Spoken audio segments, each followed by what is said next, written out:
Baiklah, Assalamualaikum warahmatullahi wabarakatuh. Selamat pagi anak-anak sekalian.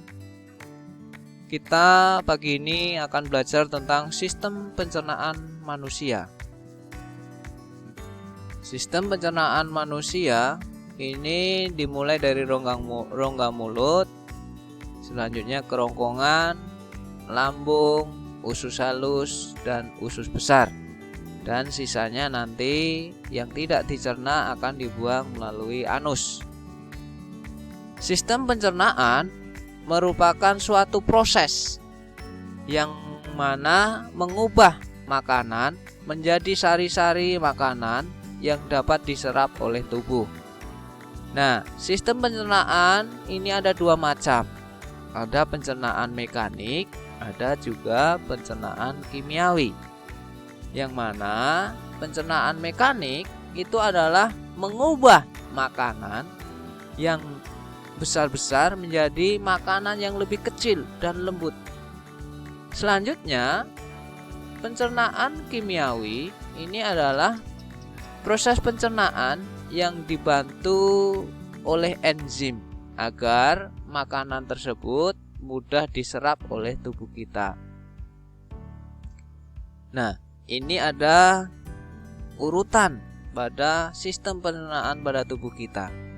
Nah, pertama makanan ini akan masuk melalui rongga mulut. Nah, selanjutnya akan ke kerongkongan. Nah, di sini akan berlanjut ke lambung. Nah, ini ya, lambung. Selanjutnya dari lambung ke usus halus. Nah, dari usus halus selanjutnya makanan akan bergerak menuju usus besar. Dan selanjutnya nanti akan dibuang melalui anus. Nah, di rongga mulut. Di rongga mulut ini makanan akan terjadi dua proses, yaitu pencernaan mekanik dan kimiawi. Yang mana proses pencernaan mekanik ini dilakukan oleh gigi dan lidah. Jadi makanan akan dikunyah, dihancurkan menjadi lebih kecil. Dan pencernaan kimiawi ini akan dibantu oleh air liur. Yang mana air liur ini mengandung enzim amilase. Nah, enzim amilase ini akan membantu memecah karbohidrat. Nah, selanjutnya makanan akan menuju ke kerongkongan. Di dalam kerongkongan, makanan akan didorong ke lambung oleh gerakan peristaltik. Nah, ini adalah gerakan peristaltik, yaitu merupakan gerakan meremas dan mendorong pada dinding kerongkongan. Yang mana gerakan peristaltik ini akan mendorong makanan, ya, sehingga makanan ini terus bergerak menuju lambung. Nah, sesampainya di lambung, pencernaan pada makanan di lambung ini juga terjadi dua macam, yaitu ada secara mekanik dan kimiawi. Nah, secara mekanik ini dilakukan oleh dinding lambung. Jadi makanan akan dilumat menjadi bubur di dalam lambung oleh dinding lambung.